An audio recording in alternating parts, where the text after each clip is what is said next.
Today we're doing lesson 1.16, and today's lesson is all about using tape diagrams to solve word problems, okay? Remember what I told you that lesson 16 is the end of module 1. So basically we're taking everything we've learned how to do with decimals and we're applying it to word problems. What have we learned how to do with decimals? Kish? We have learned to divide with decimals. We've learned to divide with decimals. What else? Jaden? Multiply. Eva? Add. Subhan? Subtract. What else? Martin? Round decimals. What else have we learned? Ritvik? We've learned to put them into a place value chart. Very good. Sanjana? We've learned about area models and tape diagrams. Young? We've learned how to estimate with decimals. What else have we learned how to do? Kind of related to estimating, but it starts with an R. Turjo? We've learned how to round decimals. Yeah, okay. But first, for today's problem of the day, we're acting like teachers. Okay, let's take a look on the next page. Okay, it says, please find the fabulous fail. So I'm already telling you that this is wrong, okay? And explain how you can prevent yourself from making this fail. When you're looking for a fabulous fail, what you need to do is you need to pretend like you're going to solve it yourself, okay? And see what the student did. So what do you think the student probably did? First, he started with 9 divided by 5, right? And he said he could share each one how many times? 1. So far, is it right? Yeah. Then he did 1 times 5 to find out how much he used up. So how much did he use up? 5. And how much was left? 4. So far, is everything right? Yeah. Then brother brought down the 8. So when we regrouped it, how many tenths did we have altogether? 48. So far, is everything right? Yeah. Okay, then the student said, oh, I know, 48 is close to 40. So I can, if I have 48 and I split it into 5 groups, I'll have 8 in each group. No. Was that the fabulous fail? Yeah. Yeah.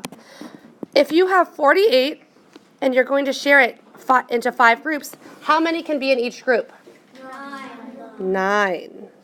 Okay, so then instead of having 40 here, what number should we have? 45. Good. Okay, and then when we subtract 48 minus 45, how many should we have? 30. 3, right? Now, here's how you can prevent yourself from making this fabulous fail. This is very important because lots of you made this fabulous fail. When you subtract to find out how many are left, the number should always be less than your divisor. Why? Why? If your number is bigger than your divisor, like 8, was 8 bigger than 5? Yeah. That means that I could put 1 more in each group, huh? Yeah. But if the number is less than the divisor, like 3 is less than 5, that means I can't put 1 more in each group. Does that make sense? Yeah. So as you're subtracting, if you find, oh no, my number is bigger than the divisor, what does that mean? I need to put 1 more into each group. Do you see that? Yeah. Okay, and that's why I wanted to choose this today, so you could really look at that and think about that. On the lesson 16 problem set, number 1 says, Mr. Fry distributed $126. I don't know why it says copies. Ignore that, okay? $126 equally amongst his 4 children for their weekly allowance. Part A says, how much money did each child receive? Okay, is this a math problem? Yeah. Is it with words? Yeah. Therefore, it's a word problem. So every time we see a word problem, we need to underline what the question's asking. So for part A, what is the question asking? Kish? How much money did each child receive? Very good. So I'll go ahead and underline that in your book. Then we need to circle the important information. Haley, what important information do we need to know? How Mr. Fry distributed 126. Altogether, he has $126, and he shared it amongst how many kids? 4. So you have to circle 4 children. Okay? Andrew. Yeah, it's also important to know that he gave an equal amount to each of the 4 kids. Very good. Okay, now, since we're using tape diagrams, in that white space, here's how you draw a tape diagram. Tape diagrams are always rectangles. And we show that all together, Mr. Fry had how much money? $126. And then he shared it equally to how many kids? 4. So you're going to divide that piece of tape into 4 equal parts. And we are trying to find out how much is in 1 part. So go ahead and draw that and show a question mark to show that that's what we're trying to find. Does that make sense? Very good. Now that we have our tape diagram, what math problem could I use to find out how much each child got? What math problem could I use? Taylor? You got it. Each section is going to be 126 divided by 4. Is that standard algorithm? No. I need to put the whole in the house, all that good stuff, right? What number is the whole? 126. 126. Go ahead and draw 126 into the whole. Into the house. What number is the divisor who's knocking on the door? 4. Okay. When we use the standard algorithm to divide, we always start with the biggest unit. In my whole, what's my biggest unit? Hundreds. How many hundreds do I have? 1. If I have 100, how many times can I share it equally? Into 4 groups? 0. So I know that this 0 has no value, but put it there because it'll keep you from getting messed up. Then we have to figure out how many hundreds did we use up. We put 0 in each group, and there's 4 groups, so how many did we use? 0. 0 times 4 is 0. When we subtract the 1, if we had 1, we subtract 0. How many do we have left? 1. Then brother brings down the 2, so we regroup it. How many 10s do we have? 12. So if I have 12 10s and I share it into 4 groups, how many does each group get? 3. Good. How many were used up? 12. How many are left over? 0. Good. Okay, let's bring down the 1s. How many 1s do I have? 6. When I have 6 1s and I share it into 4 groups, how many does each group get? 1. 1. Good. How many did I use up by putting 1 in each group? 4. Good. So how many are left? 2. Does that mean each child got $31, remainder 2? No. Those 2 1s can be regrouped into 20 10s. So be careful here. I could write a 0 here, except I also need to do what?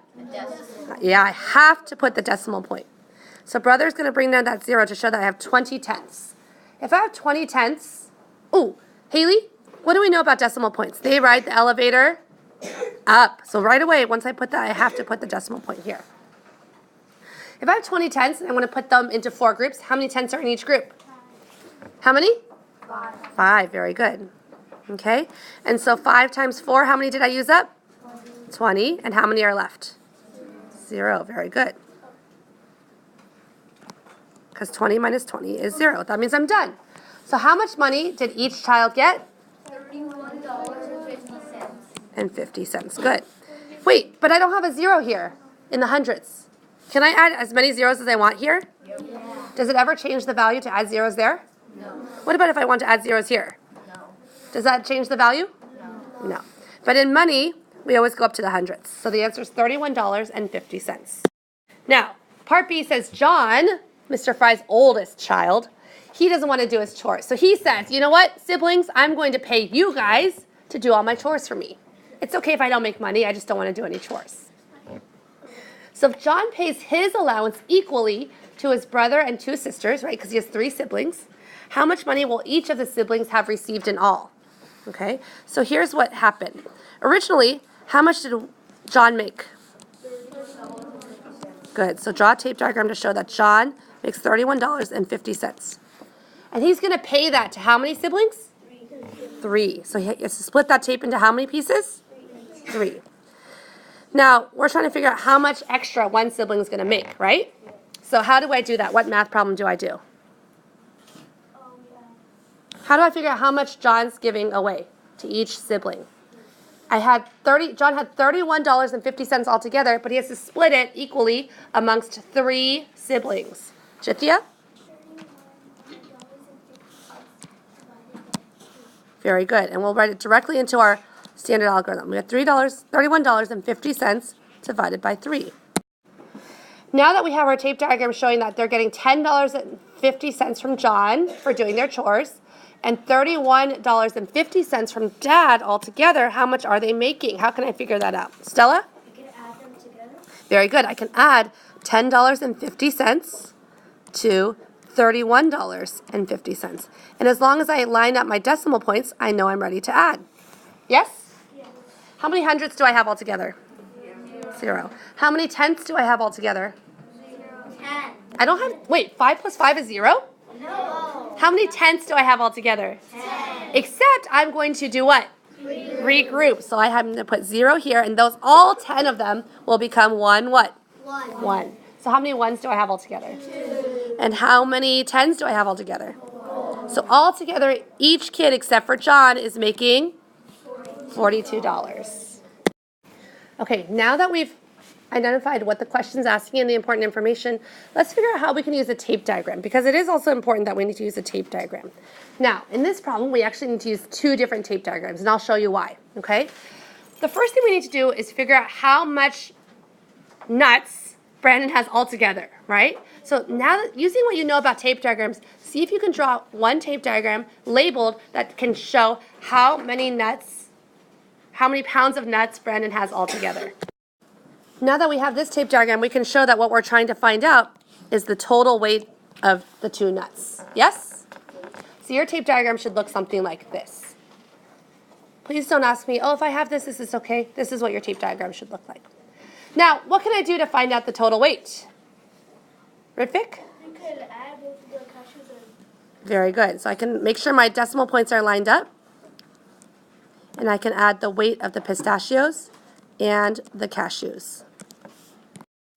Now that we know that the total weight of all the nuts was 10.4 pounds, let's draw a new tape diagram to show the dividing. Okay? So here's what happened. He had 10.4 pounds of nuts altogether, yes? Okay.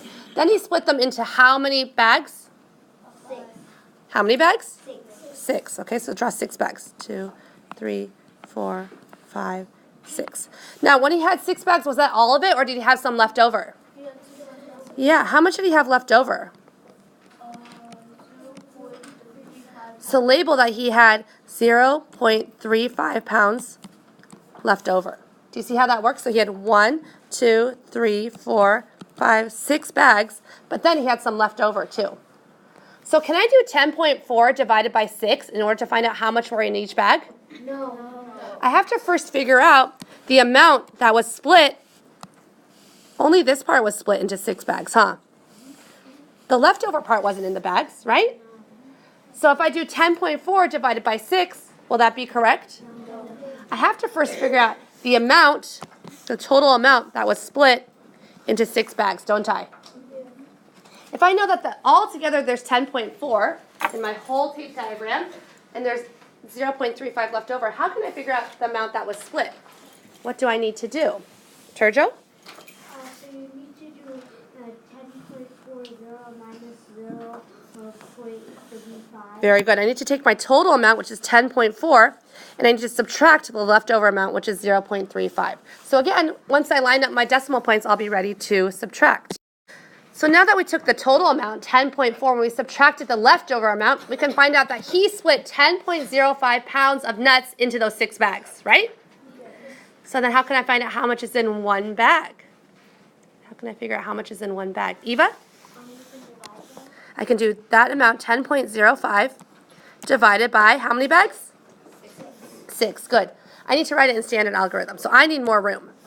10.06. Is that my whole or my divisor? Whole. My whole. The first number is always the whole. So is that in the house? Yes. Yes. So I have to divide. Oh, thank you. 10.05? Okay. But it's still my whole, right? Okay. And divide by 6. Okay. Now I'm ready to divide using the standard algorithm. I want you to know that this problem is complicated. You had to first add, then you had to subtract, then you had to divide. But by using a tape diagram, it made it easy. The math isn't hard, it's just complicated. Okay? So sometimes you will have word problems that have multiple steps. This one had 3 different steps, which makes it complicated. Does that mean you can't do it? No, it means you can. You just have to draw tape diagrams.